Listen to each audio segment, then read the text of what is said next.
Today we're going to be replacing the infamous heater hose elbows on a 97 Pontiac Grand Prix with a 3800 Series 2 engine.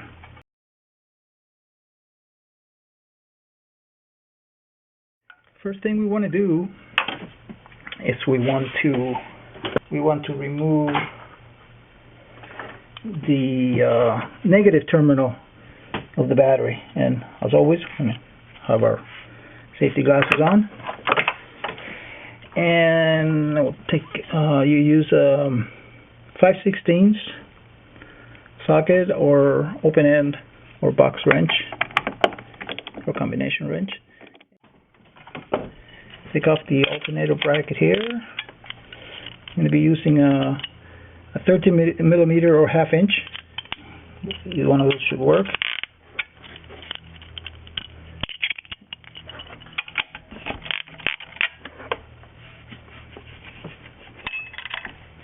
And you got two, one at the bottom and one on the top.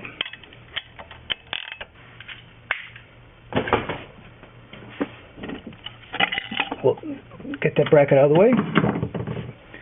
Next thing we want to do, we want to get our tensioner, and you want this is a 50 millimeter socket. We want to get our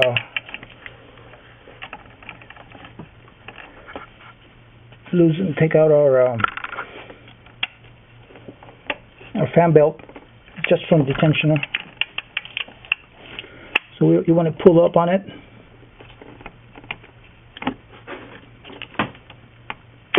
Just enough to slip it off.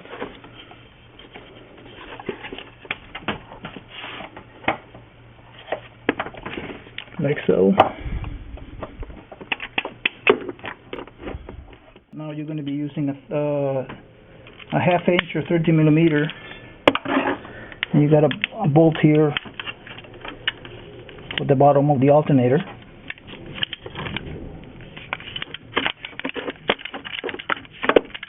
You won't see these bolts. Normally you got to kind of feel them out.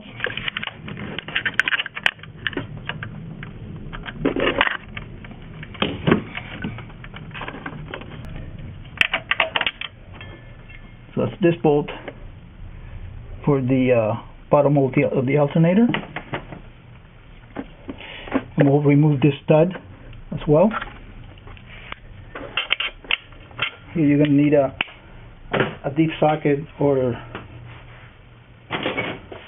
your EXO drive.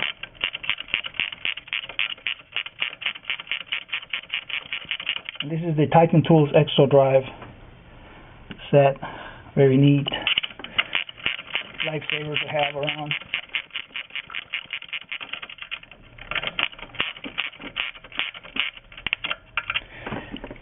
And remove the back bolt on the alternator. You don't have to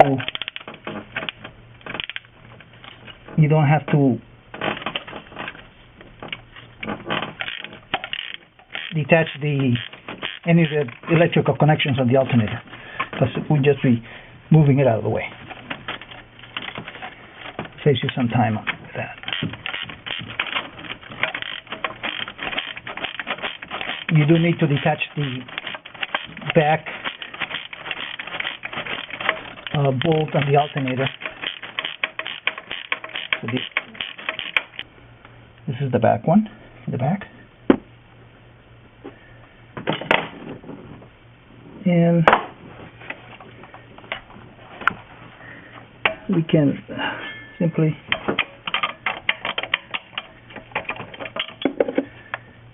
this is a stud for the top of the alternator, and we'll simply move this baby out of the way, set it aside, and then we can get to the there's another bolt. We need a bolt underneath the let's just say two bolts that hold the tensioner. We're going to get our 13 millimeter.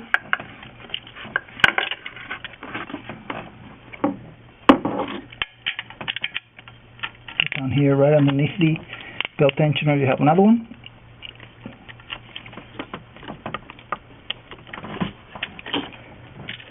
This one you might need a little longer ratchet.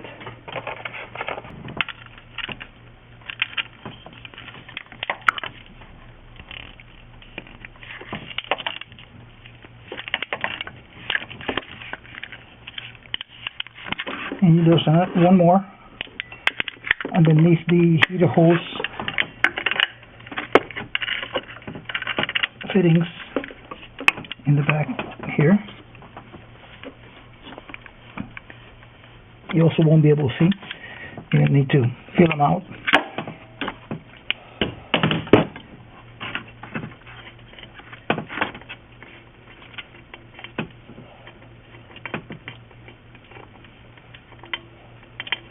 Down here, just below the lower heater hose fitting, which is this one here. You'll be using a 1/2 inch or 30 millimeter as well.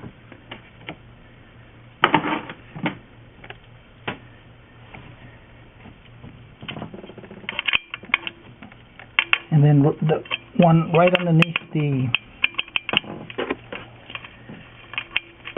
belt tensioner, just below the one you took out for the alternator. The belt tensioner on this car actually forms part of the alternator bracket here, as you can see here, and here, and below here. So once we got that, we're ready to pull. You want to pull evenly. If you can see that on the you want to pull your elbow here.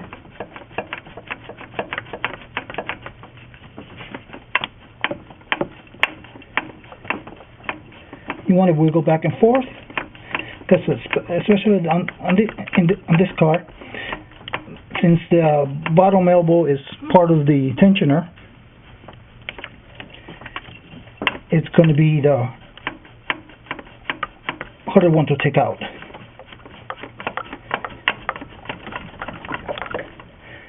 So you want to wiggle back and forth.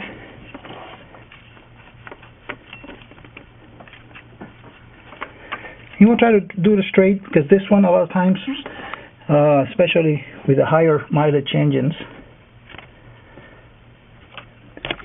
see if I can get that out of the way for you. This one will break right at the manifold, and then you have to use a pick to pick out the other part, make sure it doesn't stay in there. If you wiggle it out, sometimes you get lucky and you'll get it in one piece and save you the extra picking, because they do get lodged in there and sometimes they're a little harder. And this one came out, didn't get lucky. See, this one that you usually do, this is what they break and start leaking right at the O-ring. So actually this one broke on both sides, so we're going to be picking both sides out. And these cars are notorious for this. They after usually after the 100,000 mark, somewhere after, and mileage, we'll have problems with these fittings. And we'll finish wiggling this out.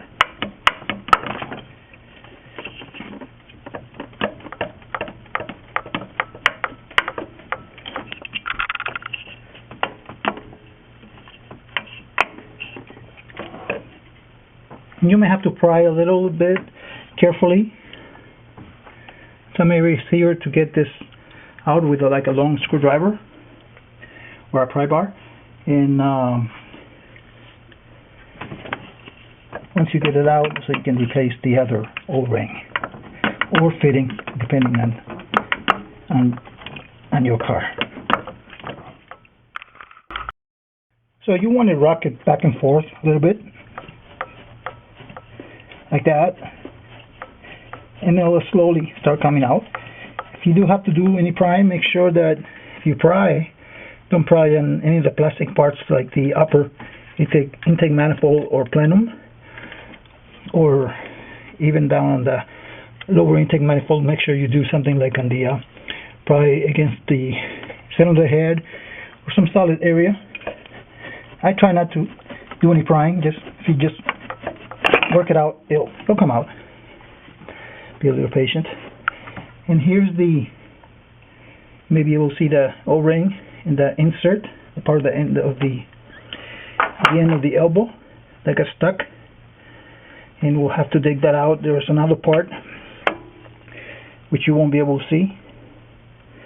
It's down here inside the hole at the end of the lower intake manifold, and which just broke off of here. So we'll have to dig that out with a pick as well. And you want to use a pick to pick that out. Some sort of pick, such as this one or this one. So I think I'll be using this one here.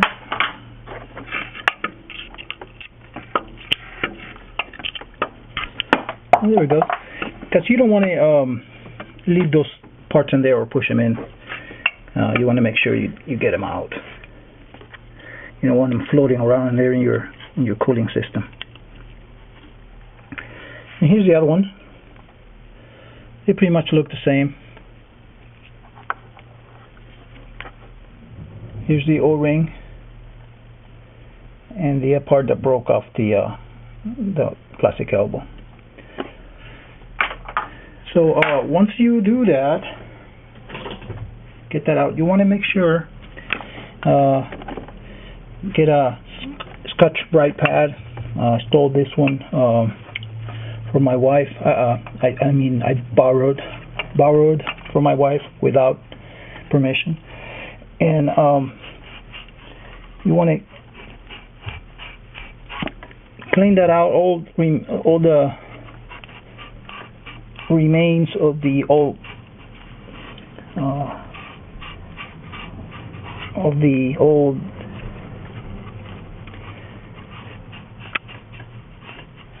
O-ring for intake manifold.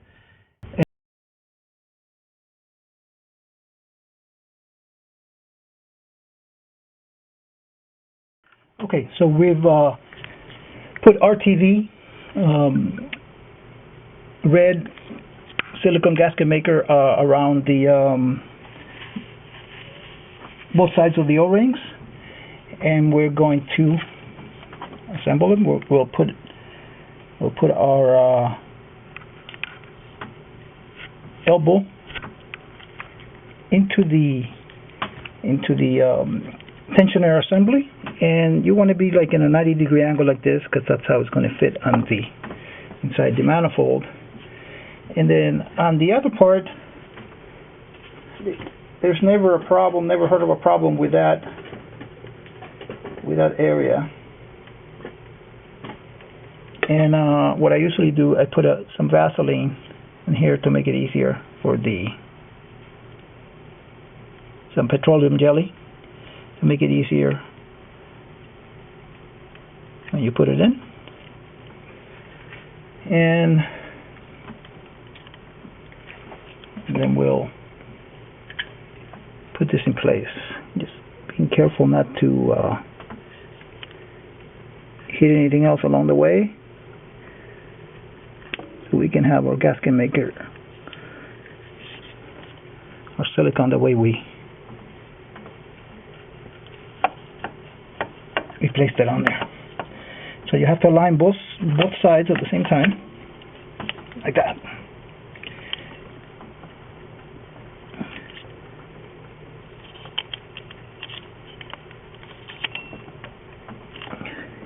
And then you place it in.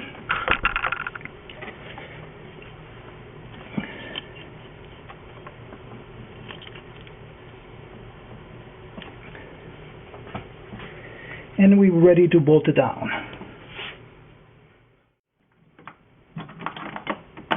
And we'll start with our bottom bolts for the tensioner assembly.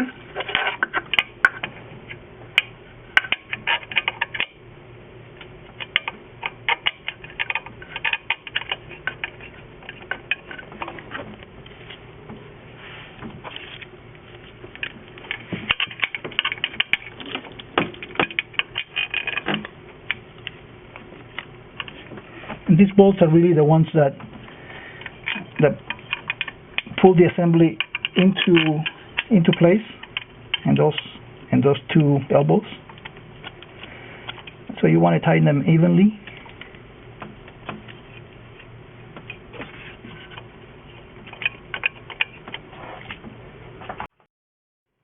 Okay, so we have our two bottom bolts in place, and we'll use an air ratchet here. Okay, we got that. And then we want to get our and those two bolts actually pull in the whole assembly right into place in those O-rings to where they're supposed to be. Okay, and as you can see, since we did not detach our heater hoses, we're ready to go in that respect. We're ready to put our alternator back, and this triangular area here and the alternator housing goes right on the middle bolt on the tensioner assembly.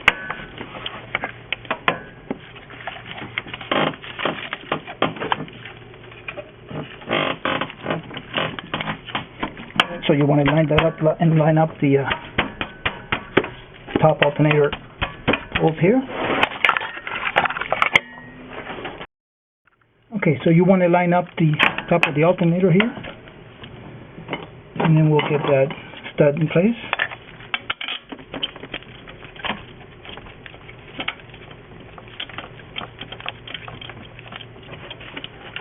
You just got to wiggle that back and forth a little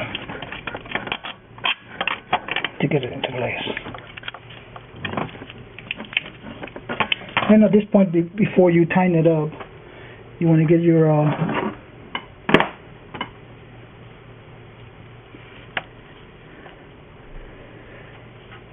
other long bolt, which is the bottom of the alternator, into place.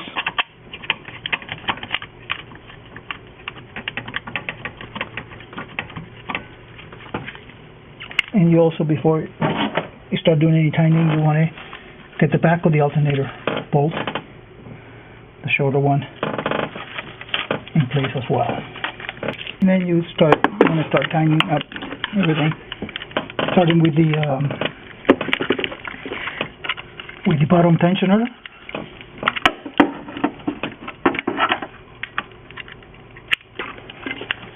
Two bottom bolts, and tighten those evenly.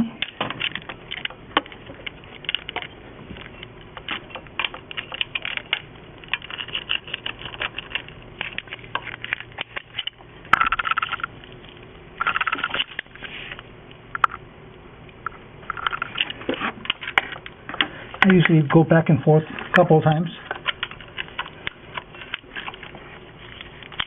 to get them evenly tightened.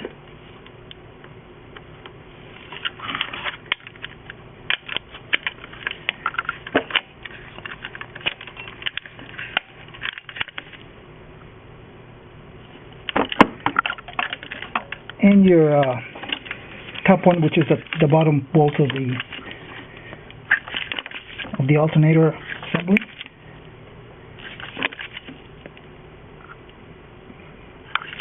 Get that tight. Take the stud, get that tight. And then we're ready for our alternator bracket. It goes, this side goes to the, you see has this protrusion here, goes into the bottom of the coil your coil bracket. The top goes on the top alternator. And we'll place our two nuts on both sides of the bracket, alternator bracket.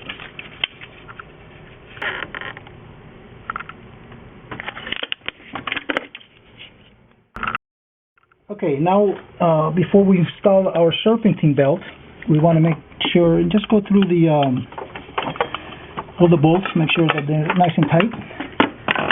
Especially, we want to make sure that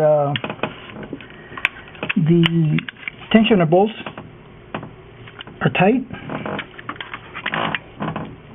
All three of them, the two bottom ones plus the one that holds the bottom of the alternator.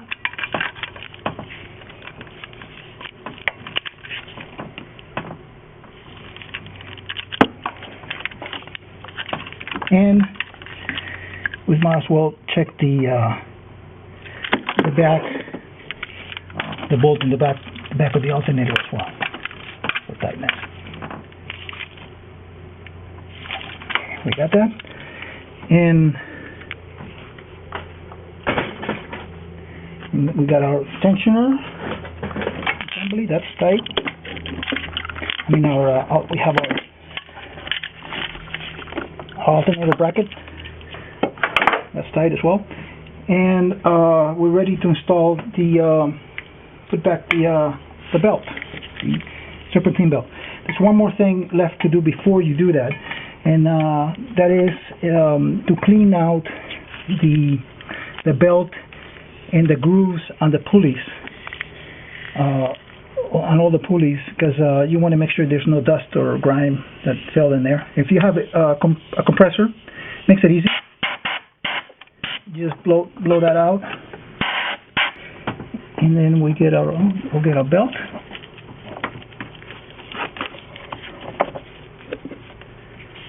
Put it back around the alternator.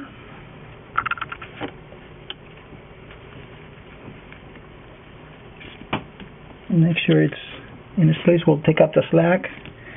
And then, since we didn't really remove it, it's already in place, we'll take out the slack from the pulley, from the water pump pulley.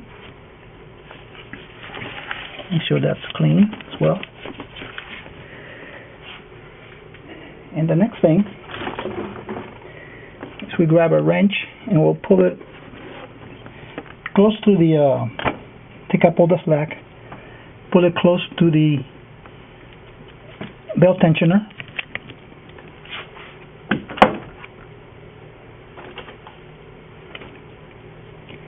And we'll get our 15mm socket, place it inside the belt and around the pulley bolt, and then we'll pull up on this. You want to kind of bring your ratchet down, pull up on the belt tensioner counterclockwise, and there it is, into place. And just double check that the belt is in the correct grooves around all the pulleys, alternator, that being the alternator of the crankshaft, your air conditioner, and your power steering pump, plus coming over the water pump pulley as well. And most of these cars have a nice little diagram, usually next to the right hand strut, or on the passenger side, McPherson strut, and it tells you, has a diagram of the actual belt tensioner, the way it's supposed to go. And once we have that serpentine belt in place, we just want to make sure, double check everything, double check, triple check. I would say, check one more time. Better safe than sorry. And we also don't forget to